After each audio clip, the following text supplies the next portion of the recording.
Non sei nas vosas casas, pero na miña polo Nadal sempre contamos contos.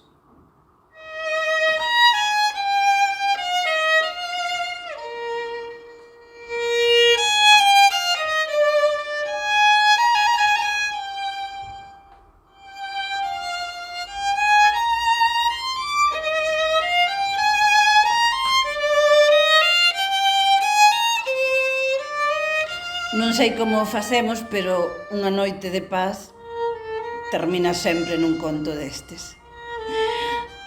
O do Fornadas. O do Fornadas dixéronme comezou por culpa da vella. Polo demo da vella, o diaño da vella que tiñamos aquí na aldea.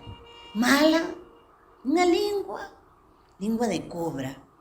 Cando a vella botaba a lingua a pacer, mi má non deixaba títere con cabeza. Metíase con todo o mundo, nas casas, coa xente.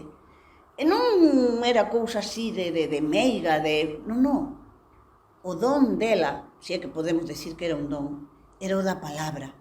Con ela envelenaba a toda a xente por tempo e tempo.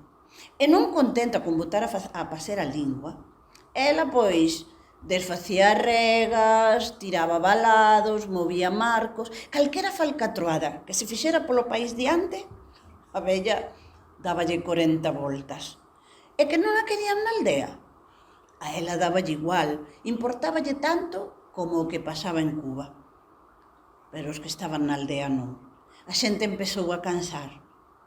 E un día, tres homes feitos decidiron que, xa que non había xustiza divina nin humana que fixera mover un pouco a vella do seu facer, irían a por ela.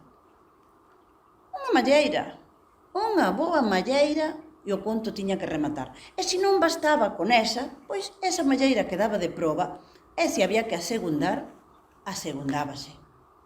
E entón, esperaron a noite. E cando toda a xente estivo na casa, os tres alá que foron á casa da vella. Para facer o traballo, pois, metéronse no curral que tiña a vella ali xunto á casa, e colleron un fungueiro e unha guillada de abeleira que andaba por ali, e desmontaron un machado, e cos tres paus alá que foron á casa.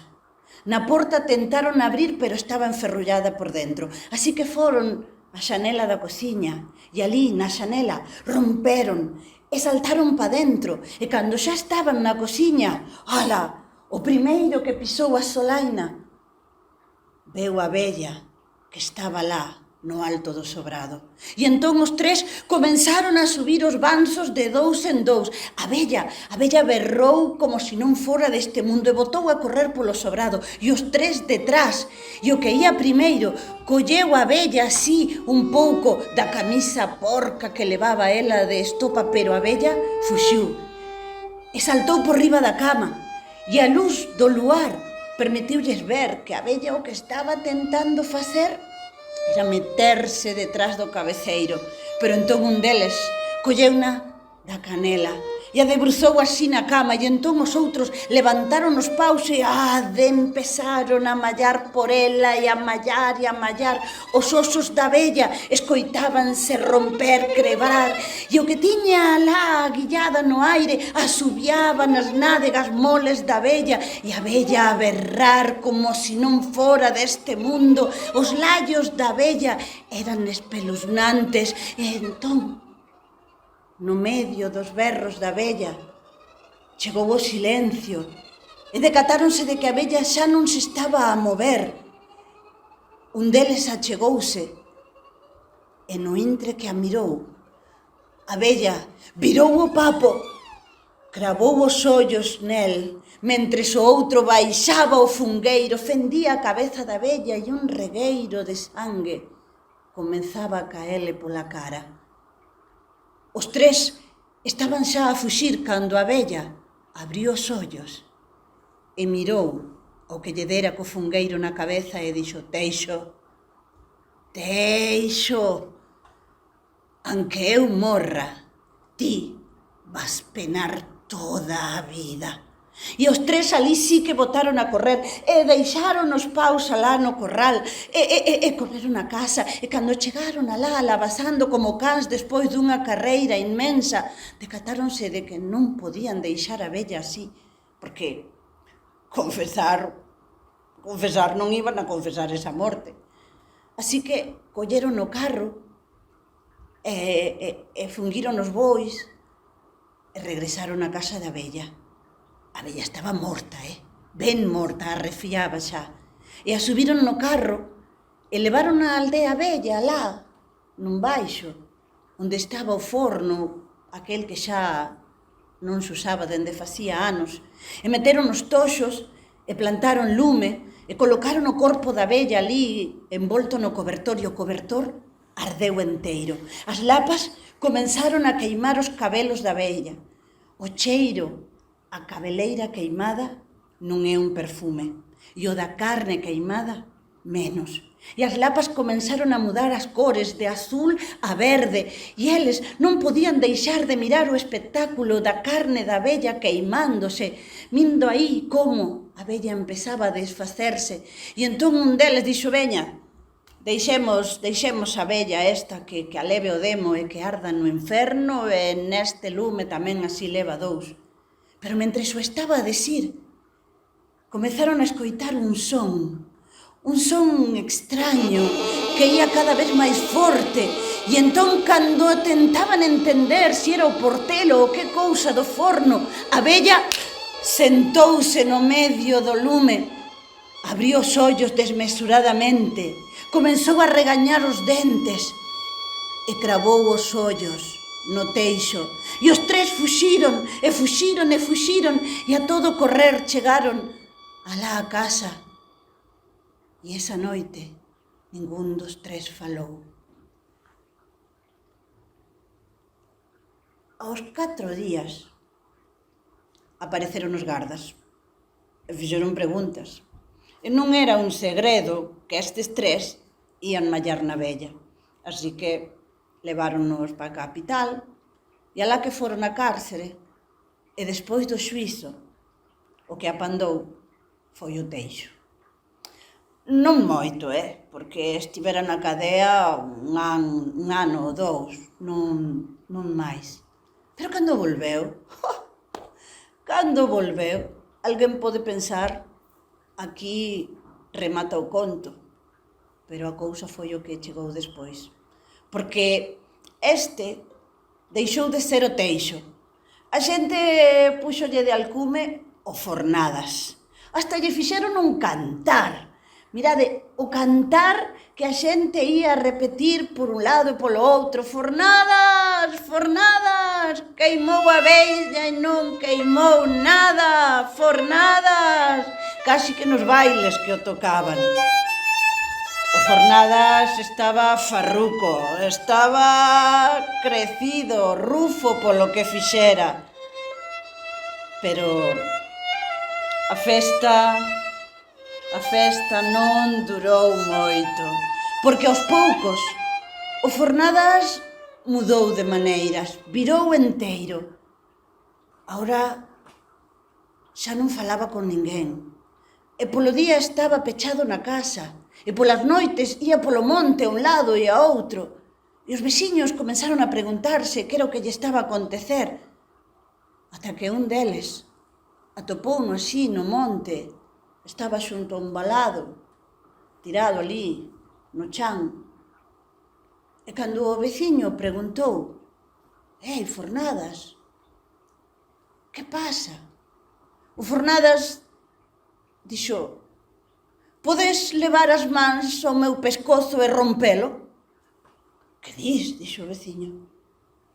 Aínda que penses que é unha mala morte, sería millor que a vida que estou a levar. Millor que a vida que estou a levar, si é que é vida isto. Ti sabes, como sabe todo o mundo, que eu matei a vella. E paguei, pensei eu que pagaba. Fixe unha morte, pois a pagar toca. Pero a vella que era cativa en vida, na morte e aínda peor. E dende que eu volvín a casa, eu vexo a vella día tras día. Mira, a primeira vez eu estaba así, xunto a lareira, e sentín un regañar de dentes e aquí nas costas un calor, algo que me queimaba. E ali estaba a vella mirando para min, que dixo: eu estou no inferno e ti vas vir conmigo, pero vas vir e ti e máis eu seremos só un, indivisiblemente. Eu nese momento non entendín, pero a vella volveu a mirar para min e eu non podía soster a mirada da vella, así que collín unha tixola que tiña ali na lareira e coas dúas mans dinlle no medio da cabeza e entón a vella desapareceu coas lapas que a estaban a rodear, pero cando marchou levou tamén o lume da lareira. Eu sentín un frío inmenso e aterecido. Marchei para a cama e tentei dormir, pero pouco despois, ali, apareceu a vella de novo. Apareceu a vella estirando a man hacia min e entón dixo: hoxe vouche a comer un ril. E meteu a man aquí no meu ventre e a regañou por dentro e eu sentín unha dor inmensa e despois vin a vella que tiña a cara chea de sangue e aquí na boca un anaco de carne que estaba a comer e o sangue baixáballe polo queixo e polo corpo. A dor inmensa non me deixou dormir esa noite e cando pola mañán acordei así como a cun nubeiro na cabeza, pensei que todo fora un pesadelo, pero cando cheguei ali, á lareira, estaba a tixola que tiña un croque no cu. E entón tentei mirar a un lado e a outro, pero na casa non había rastro da vella. E pasou un día e outro, e cando estaba eu regresando unha tardiña da lareira, cruzando a ponte, ali apareceume a vella. E a vella foi cara a min e dixo: hoxe vouche a papar o fígado. E volveu a meter a man no meu ventre, como se fora un coitelo quente nunha pela de manteiga, e remexeu, e eu volvín a sentir esas dores que non hai home ningún que mereza a dor que eu sentía nese momento. E un día e outro a vella regresou por min, daba igual que estivera na casa ou na leira, a vella chegaba e decía: hoxe vouche a papar o páncreas, e volvía a regañar en min. Entón, coa dor tan inmensa que tiña, subín ao albollo, collín unha corda e colgueime, pero a corda rompeu e ali estaba a vella que dixo: non vas morrer pola tua man, tenche que matar a alguén. E entón ali sí vouche a comer o corazón. Dende ese día vou polos campos a ver se atopo alguén, que se atreva a facerme, pero ninguén. O veciño marchou, pero 4 ou 5 días despois atoparon no corpo do teixo. Estaba morto. E o levaron a facer autopsia e cando don Clemente volveu co parte, os veciños foron xunto a él e preguntáronlle de que morrera o Fornadas. E don Clemente dixo que morrera dun golpe na cabeza, pero que lle dixera o forense que no momento de facer a autopsia o que atopou foi algo moi extraño, tanto que non o quixo poñer no parte, non fora ser que pensaran que el estaba tolo ou era incompetente. Cando abrira o corpo do Fornadas, estaba como os porcos, despois de que os entripan e os quitan os leviáns. O Fornadas, por dentro, estaba baleiro.